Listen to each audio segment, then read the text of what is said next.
In the mirror light, I see what's true. The spark in me, the spark in you. One cup, one truth, one little fire. Morning voices climbing higher. So grab your cup, let's spark it up.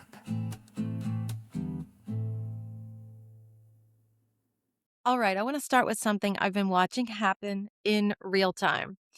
Now, as you probably know, I work in brand communications, and I've been doing this for more than 25 years now. And the question that I get asked more than almost any other thing right now is some version of, why isn't my brand landing? Why does it feel like I'm saying all the right things and nothing is actually connecting? And here's what I've realized. After looking at this from every single angle I can find, it's almost never a visibility problem, and it's almost never a content problem. It's almost never a strategy problem, at least not in the way that most people think. It's a mask problem. And today I want to explain what I mean by the mask thing, because I think it's one of the most important things that I can share with you right now, especially given the specific moment we're in with AI, with content overload. And hear me out, I know you feel this. There is a sheer amount of noise, and every single one of us is swimming through it right now, every day. We see it on LinkedIn, we see it on Facebook, we see it everywhere. We even see it in the news. What's real? What's not real? What's created by AI? And actually, before I get into the framework that I have created, I want to talk about something that I actually read this week as well, because it's exactly what prompted me to make the second episode instead of waiting it out. There's a piece making the rounds. It's from a PR agency, and it's not mine, to be very clear. And it's about how they're now using AI to generate entire thought leadership campaigns for their clients. And I'm talking about like completely ghost written LinkedIn posts, preloaded article pitches, automated comment responses, the whole shebang. Scaled, fast, cheap. And the kicker of all of this, the agency sells this as an authentic brand voice service. And the reactions in the comments were awesome and fascinating at the same time, because half the people were horrified, like purely horrified. And this is exactly the problem. This is why nobody trusts content anymore. And the other half were like, this is just efficiency. How cool is that? And this is just where things are going. And you're being naive if you think anyone is doing it differently. And my take? Both sides have an honest, real point here. And that's what makes this genuinely complicated. And I'm sitting there reading both sides and I'm thinking they're both right, actually. And I'm thinking they're both missing the actual problem. The problem isn't AI. I use AI. You all know this. I've built workflows around AI. I have built systems using API calls. And I think it's genuinely transformative when it's used the correct way. But the problem is not when you're using it the right way. The problem is what happens when you use AI to produce content for a brand that doesn't have a clear point of view to begin with in the first place, or doesn't have a clear brand strategy in the first place, or doesn't have a clear positioning starting out. Because when you're not scaling your actual voice, you're scaling the absence of your voice. You're making more noise then, and you're making it louder and you're making it faster with AI. But it's still just noise. It's not your opinion. And that is the mask problem. That's exactly it. Okay, so let me explain the mirror, not mask concept. A mirror brand is one that genuinely reflects who you are, what you actually believe in, and how you actually work, and what results that you actually deliver, and why you actually do what you do. It doesn't mean you share everything. It means what you do share is authentic and it's real. It has texture to it. It has specificity to it. And it sounds like a person who lived something when creating it. But a mask brand is something totally different. It's one that has been built to perform a version of you that you thought the market wanted. So not your actual authentic self. Maybe it's polished in a way that feels slightly foreign to you. Or maybe the language is more formal than you actually speak in real life. Or it's more inspirational or structured than you actually are. Or maybe you picked a pitch because the market said that is where the money is, but not because it's genuinely where your expertise lives in. And the mask isn't always obvious. It's not always fake by itself. Most masks are built from very good intentions. You thought, I needed to be more professional. I need to be more consistent. Maybe I need to sound more like an expert, or I need to sound more like that person who's got a large amount of business in the market share. And then you constructed something that ticked the boxes that you thought you needed. But the difference is that the market can feel the gap. Not consciously. Not necessarily, that is. But when someone reads your content and it doesn't quite land with them, or they actually speak to you, the human behind the brand, and it sounds like a completely different person, the nuance isn't there anymore, or it's more polished. Or when people say nice things about your work, but they don't reach out to hire you. Or when you feel like you're showing up, but you're not actually connecting. That gap is usually where the mask sits. I work with a diagnostic framework that looks at 3 states a brand can be in, and I'm going to walk you through them quickly because most people will recognize themselves sitting in one of these states. State 1, the mirror. This is where your brand is in genuine, pure alignment. Your voice sounds like you. Your positioning reflects what you actually do. The clients you attract are the ones who actually want to work with you. You're not performing, you're expressing yourself. And when you do show up, even imperfectly, people feel that it's you. There's resonance there. Things that you say and do land with other people. Most people are not in this place yet, and that's okay. This is the goal. It's almost never the starting point, so keep that in mind. There's no failure here. Now, state 2 is the mask. This is the most common state that I see. Your brand probably looks awesome from the outside, or it looks fine. There's nothing wrong with it.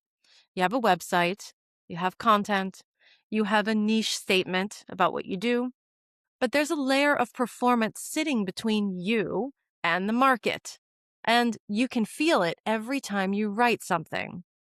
There's a slight resistance. You feel that inside you. Something like you're having to translate yourself into a language that's almost yours, but not quite yours. AI has made this much worse, this state. Weirdly, because now the mask can be produced fast, much, much faster than the old days before AI. You can have more content in less time. All of it is fine, but none of it is really yours, truly yours. And then the third state is the crack. This is when the mask is slipping and you know it. The content is inconsistent. Your positioning shifts. You're trying new things constantly because nothing, and I mean it, nothing seems to be working. You might even be going quiet sometimes, pulling completely back from visibility because it doesn't feel like you anymore. It doesn't feel good. Something feels off. Now, I will say this right now, that the crack isn't a failure. It's actually a signal, and you need to open your ears and eyes and watch and listen for this moment. You're going to feel it happen inside. It means you're close to something more honest, but it needs to be worked with and not plastered over. Most rebrands happen in that crack state, and most of them go wrong because instead of addressing what's underneath the crack in the first place, they just design a new mask and they slap it on top of what they have. And here's why I'm talking about all this right now and not 5 years ago. Because 5 years ago, if your brand was a mask or it was masked, you'd still get some traction because everyone was masked to varying degrees. And the volume of content was manageable enough that you could still stand out by being reasonably consistent and relatively useful. The bar was much lower 5 years ago, but now the bar has shifted entirely. AI has made it possible for everyone and their mom and their brother and their bestie to produce any amount of content that is technically correct. It's reasonably structured, and it's completely and totally generic and sounds like the next expert next to them. The floor has risen completely. You can now produce at the level of a competent, but without it costing you any time or any effort at all. But what this means is that competent is now the noise floor. It's the baseline, and it's invisible. So what cuts through this noise? What is that? It's specificity. What cuts through it is a real point of view. And I don't mean a polarizing point of view, but I do mean an honest, real point of view. Something lived. What cuts through is a brand that sounds like it came from somewhere. A person who has done the work, who has seen the patterns, and formed an opinion that's actually theirs and not regurgitated from AI or from the next expert next to them. And you cannot generate this with a prompt. Remember that. A prompt for AI is not going to make this for you. You can organize it. You can amplify it. You can express it better than you might alone. But the raw material has to come from you, the human being, from your actual experience, from your actual perspective. What have you seen with your eyes? What have you experienced? But also your belief system. What is true in your industry and what have you experienced? That, my friend, is the mirror that I was talking about. And that's what we're building. So to help you along the way, I've built a really short diagnostic and it's called the Mirror Check. It takes you less than 5 minutes and it looks at all 4 areas of your brand, your voice, your proof, your offer, and your visibility. And it helps you to identify where the mask is sitting for you. And over the next few episodes, I'm going to break down each of those 4 areas in more detail. But if you want to get a read on where you are right now, before we get there, you can go take a look at it. It's at mirrornotmask.com. And there's also an ebook there that you can download or read it directly online. It's free. You don't have to do anything to get it. You can read it right there. I'll put the link in the description as well. And this is a starting point. But the real work is what you do with what you find. And it's about what this series is all about. And I want to come back to that article I mentioned at the beginning, because I think there's something in it that I don't see people saying clearly enough. We're in the middle of an identity crisis in brand and communications. And it's not because AI by itself is horrible. It's not. I love AI. But it's because the tools aren't always useful in the way that we are trying to use them. We've picked up the tools before we figured out what we actually are trying to say, and we're using the tools to figure out what we want to say. But we need to flip the script. I talk to founders every single week who have beautiful websites, super strong brand aesthetics, like awesome content calendars full of great content. All of it generated or assisted in some way by AI. But when I ask them, what's the one thing you believe about your industry that most people in your space don't say out loud? They go quiet. They don't know what to say. They don't know what they believe in anymore. And that is the problem I want to address. It's not the tools at all. It's the sequence in which you use the tools and you utilize them. You can't shortcut the thinking. You can shortcut the production, but the thinking, the clarity about what you actually stand for and why it matters and who specifically you are for, that has to come first. And right now, a lot of us, a lot of people in general, are running to that sequence backwards. You're producing before you're clear, and then wondering why the content doesn't really feel like you or it feels hollow. even though it looks awesome. And I'm not judging that. I've done it too. I have produced content that was technically really good, and personally, it was meaningless to me. And it's a really important lesson that I have actually had as well. And it's an easy trap to fall into, especially when we love our tools. I love my tools.